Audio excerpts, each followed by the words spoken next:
Tansy Gilcrease is the Assistant Superintendent of Schools in Bibbs County. Tansy, would you please come up and introduce our National Superintendent of the Year?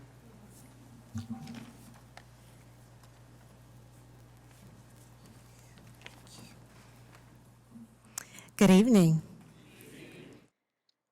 John C. Maxwell says, "A leader is one who knows the way, goes the way, and shows the way." Dr. Curtis Jones has exemplified this definition of leadership from day one. I have served in the Bibb County School District for 24 years out of my 27 years in this career. And I have to say, within these past 5 years, Dr. Jones has influenced my professional career in many ways. Because of him, I have pursued opportunities and achieved accomplishments I know I would not have sought after if it were not for his influence and encouragement. One of those opportunities was Nestle's Advanced Women Leadership Program, and one of my first assignments was to write about the best leader I have worked for to date. I thought it would be very appropriate this evening to share with you what I wrote. I said, "The best leader I have worked for to date is my current superintendent, Dr. Curtis Jones. I began working with Dr. Jones in April of 2015, and I immediately realized that something was very different about him. I've had the opportunity to work for several great local leaders, but however, it was obvious that I was going to have a different experience with him. He by far is one of the most hands-on superintendents I have ever known, and I believe this is why he was named the 2019 National Superintendent of the Year. The first characteristic that makes him an excellent leader is that he is a visionary. He has an innate ability to provide clarity in every situation. As we all know, clarity precedes competence. Therefore, he is intentional in ensuring that all stakeholders understand the vision and the expectations for performance. And after he provides that clarity, he holds everyone accountable for results, and he monitors their progress toward meeting a goal. Secondly, he is a developer. He spends a great amount of time building the capacity of others. Every moment with him is a coaching moment. He does not always tell you the answer because he does not think he knows all the answers. He does a great job listening with purpose, and he asks focused questions all the time to help you come up with your own viable solution. He challenges your thinking, and he makes you dig deeper to analyze root causes before making final decisions. The next characteristic is he is a lifelong learner. He is always reading, and he can read a book within a day's time because I've seen him do it. He leads book studies, and they are not always educational books. He studies innovation, and he is constantly asking you, what if? He attends all professional learning, and he actively participates. He expects all to meet their professional learning goals, and he most definitely meets his. He's one of the most honest people I have ever met. He is candid, and he is not afraid to have those fierce conversations that are necessary to build relationships one conversation at a time. He is authentic, and you know what to expect at all times. You know you're going to get a very honest, specific, timely feedback that is going to help you grow. Lastly, he is humble. He knows that his success and the district's success is a collaborative effort on the part of all stakeholders. He celebrates everyone's contributions, and he appreciates the role everyone plays in making the vision and mission come to fruition. He has taught us the importance of collective competency and collective efficacy. It is not about one person, but the entire organization and the community's effort to ensure that our students demonstrate strength of character and are college or career ready. It has been invigorating working under such competent leadership. Dr. Jones is an example of John Maxwell's example of the level 5 pinnacle leader. He creates opportunities that other leaders do not. We follow him because of who he is and what he represents. I am pleased to introduce my mentor, the 2019 National Superintendent of the Year, Dr. Curtis Jones.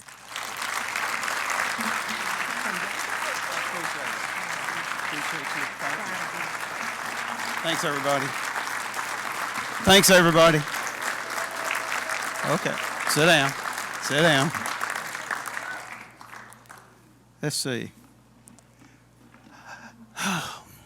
First of all, Tansy, thank you so much. Thank you. I'll just say thank you. I also got to say thank you to Life Touch. I had not seen the video. My staff didn't show it to me, but it was like, wow, so thank you. You know, and as I was thinking about coming here this evening, what could I say to this group, being the third speaker after dinner, before it's time? And what I decided I wanted to do was just share with you 3 great days, 2 great kids, and 1 great year. Because I've had a lot of people ask me, what has this year been about? And I just want to share some of that with you, if I might. First of all, that first great day was this day here, December 7th, 2018. That's the day that I was told that I was the Georgia Superintendent of the Year. It happened in Atlanta, Georgia. It was the winter conference for the Georgia School Board Association. And at that conference, John Zahner, who co-sponsors that with our school boards, brings everybody in and makes the announcement. This day was special for me, though, because the people in the picture with me in the middle, the lady on my right is my mom, who was a teacher for 30 years. She's amazing, has done a lot of great things, but I'll just share with you, when I got that award, she said, do they know what they're doing? That's my mom. The lady on the other side is my wife, Evelyn. We've been married for 42 years. She's here this evening.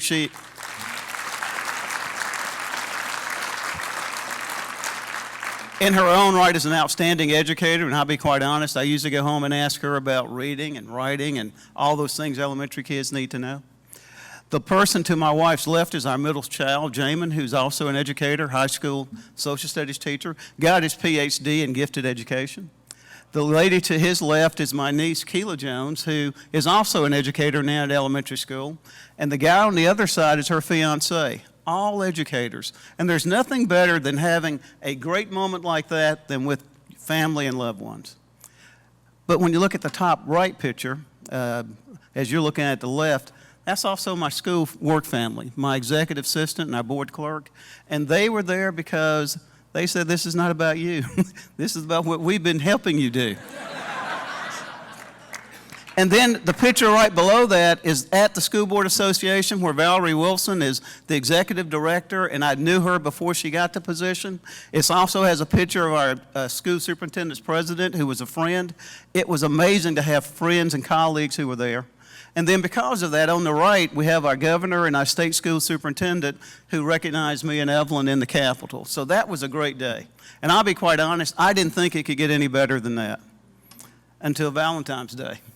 That day is when we were actually in California together, and we named the national superintendent. I met 3 great people, the other finalists that you see there. And it was just amazing. But I have to tell you that it was even more amazing than that, because when it was time to find out that I was a national finalist, my district just took it over. They just said, you know what? If you win this, if you're a finalist, we're going to California. I said, you don't need to go to California? No. There's nothing more embarrassing than going all the way out there and losing. It'll be in the newspaper. It'll be all, you don't need to go. And they said, once again, this is not about you. And the people you see on the right are 3 of my school board members, their wives, my wife, the people from my front office, and my assistant superintendents. It was about a family affair, and we just celebrated so much because of some of the things that you've heard that our district has gone through. But it was even better than that, because that evening, they said, the 6 o'clock news is going to talk about what's going to happen in California. I said, what do you mean the 6 o'clock news? Well, we're going to put a snippet on there that says, at the 6 o'clock evening news, we're going to let you know who won National Superintendent of the Year. You don't need to put that on TV. Don't do that. They said, oh yeah, they sent a person out to video me and Evelyn inside the house, and they had this whole clip that they were ready to play. I said, you don't need to do that. At noon in our community, they put out a teaser for everybody to watch the 6 o'clock news. And then at the 6 o'clock news, they came back and said, we don't know who it is, but when it happens, we're going to give you breaking news. I'm sweating bullets out in California. And then I found out they put it on Facebook Live. Facebook Live. And so when that moment happened, I would just tell you that it was a pure celebration across our community. It was fantastic, to be truthful. And I didn't think it could get any better than that. I really didn't. Until this day. April 9th was a day where the community said, we're going to celebrate this. That poster you see on the left as you're looking at it, they had posters all over our community said, community celebration, come see this reception. We're going to have it. We're going to celebrate with Jones. And I'm thinking, you don't need to do all that. And after they did that, they went to the Grand Opera across the street from where we had that reception. And the picture on the top right, that's Mr. McKay. He happens to be the president of the Atlanta Falcons. And he came in and did a video. And in his video, he said, Curtis, if you can win National Superintendent of the Year, we ought to be able to win a Super Bowl. So we're going to do the best we can to win win games for you. And I'm happy to report they finally won this past Sunday. But on the bottom, they also gave me signed jerseys, signed footballs. They gave me an option to come to a training camp day as a VIP, where I got to sit under a tent with the wives and the players, and it was like, man, this is good. I'm a Falcons fan. We've been a fan since forever. And so that was the best, and it couldn't have got any better until Senator David Perdue had his assistant come out and say, you know what? We have read into the record that you won this award. We had a flag flown over the U.S. Capitol, and we're going to put that in a frame, and here's the flag that goes with it. I don't know about you, but I've never had a flag flown over anything for me. And it was like, you know what? It can't get any better than that. I mean, thank you so much. It was great until this happened.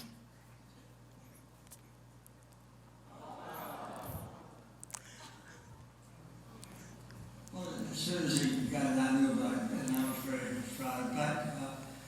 I was hoping that he would get it from the beginning, and once I knew what the characteristics of the competition was, I knew that I had confidence in him. He deserves it, there's no question about it. And I'm sure that above all others in the nation, that he deserves to be known as the number one superintendent in the whole country. I'm very proud of him, and he knows it. He's a good friend of mine, and I have great admiration. You can stop it right there. Well, I mean, for the President of the United States to come up and say I'm his friend, I can't wait for my great-great-grandchildren to see that. You know, and Frank, I'll go back and say something about this thing that I'm wearing. Have any of you ever met a U.S. Army Medal of Honor winner? Anybody? Well, when you do, sometimes they will give you a coin. And with the coin, they're able to say, this is what this is about. And we had one come to our school district, and Brett shared with me a coin, and he had on his medal. And what I said to him was, I'm so glad you wore that. And his comment was, the medal's really not about me, but it's about our country and the organization that gives it to you. And whenever I go somewhere, I show respect to our country and to this medal. This is not a Medal of Honor, but I feel so proud of what we have done that I wanted to wear it this evening. And I know some people say it's kind of cheesy. I'll just be honest. It's the best thrill I've ever had, except for marrying my wife, Evelyn.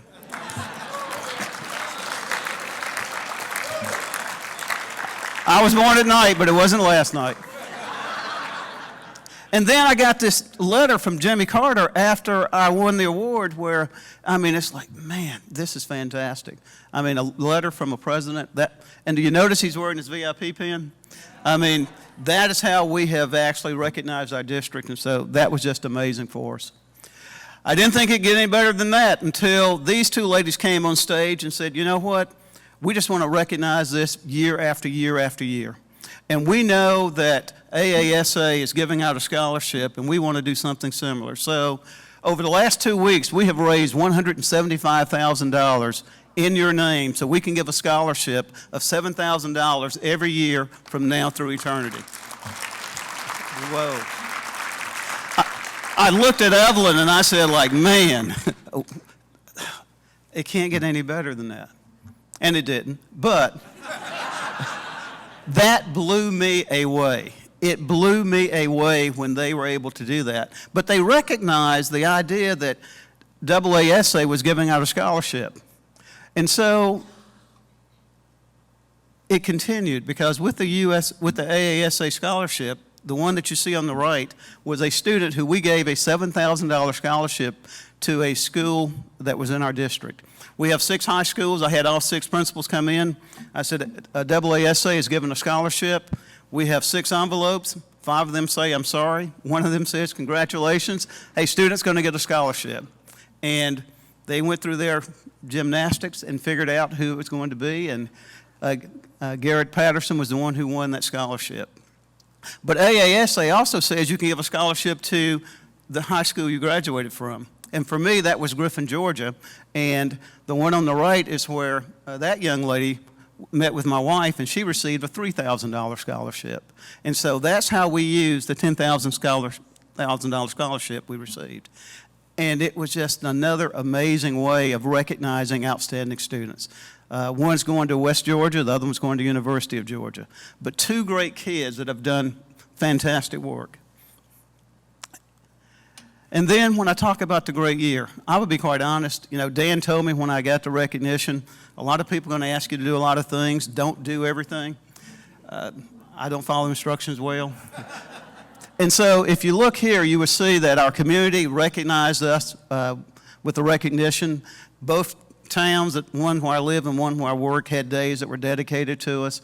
I was able to bring greetings and ceremonies to all those different events that you see there. Been the Grand Marshal of our biggest parade, the Cherry Blossom, as well as this coming Christmas parade. It continued here. The one on the top is kind of special, the Georgia Department of Corrections. Somebody laughed. Well, their headquarters in Georgia is about 30 minutes away, and they had a new commissioner who took over. And he came and asked me to come speak to his leadership team about what it is we had been doing to get better. Think about that. Somebody else asking educators about what we're doing to get better with all the criticisms that we received. That was the first time I recognized 2 things. I better come up with a speech, and people are seeing the good work that we're doing. It continued on where I was able to go to different places. The second one from the bottom was where Dan and folks asked me to go to the state leadership conference and speak with the executive directors, and so I had an opportunity to speak with them. It continued on here. The top one there is the 78th Air Base Wing. In Warner Robins, Georgia, just south of Macon, we have Warner Robins Air Force Base. They have the J-STARS program. They asked me to come speak to their leadership team as well about the leadership and what we're doing in public education. And so it was like, man, this is amazing. And then it continued on with others. I've had opportunities to speak to different groups. The bottom one there is where I came back to D.C. and met with the Howard University Urban Superintendents Academy, so I was able to share with them. So it kept going on and on. Been able to now meet our state school superintendent, our governor, and I can honestly say he knows my first name now. And I'm able to serve on his advisory council, and sometimes it's a group of 3 to 5, sometimes it's as many as 10, but we're able to influence what it is that he's thinking about for public education. So things just keep getting better. So I'll be honest, it was 3 great days. I've met 2 great kids, and I've been able to have 1 great year that has not ended. But it wouldn't be right if I didn't if I didn't say thank you to the group that made it possible. And I want to start here. I want to begin with First Student and with Valley AIG for sponsoring this along with AASA. What we do is important, and it's important that we take time out to recognize that. So I want to thank you for that. I need to thank AASA for the work that you've done and allowing me to be on the governing board and the work that I've been able to see. I have to thank John Zahner, who's our executive director for the School Superintendent Association in Georgia. Allowed me to be an officer in our association, moving up to president, and then being on the governing board. So I thank you for that. I got to thank Tansy for the great work that she's done as a part of our school district. I mean, I already thanked you for the introduction, but Tansy is the hardest working person I know, and she's going to be a great superintendent. And I want to thank you for coming and representing the other people in senior cabinet and our family. I have to thank Dr. Lisa Garrett, who's on our Board of Education, who did not make the trip to California, but made the trip here to represent our school board members as well. And I have to come back and thank my wife, Evelyn, once again for coming and allowing me to do this, because as you've already said, it's not possible without family that supports. So thank you for that, dear.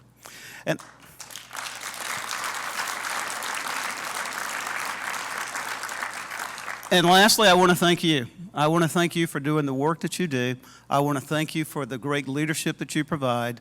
And I'll close it with this just short vignette that gives you an idea of how far we have come. I was in the Army for 20 years, but my first real leadership job in education was as a high school principal, 2001. The graduation rate for our school at that time was 38%. For African Americans, it was 29%. This past year, that same high school has a graduation rate of 88%. That shows the progress that not only they made, but that all of us are making. And if you go look at the Grad Nation report for 2019, it says our graduation rate across the nation is the highest it's ever been, and that we're continuing to get better. And while we may not get to a 90% graduation rate by the year 2020, by 2025, it's almost guaranteed. That's because of the hard work that you're doing and the folks that you're leading. And I'll share something else with you, and then I'll leave. A lot of times, politicians will tell us that we can do better, and they like to recognize that bottom 5%. I will share with you this. There will always be a bottom 5%, but it gets better and better every year. Thank you very much.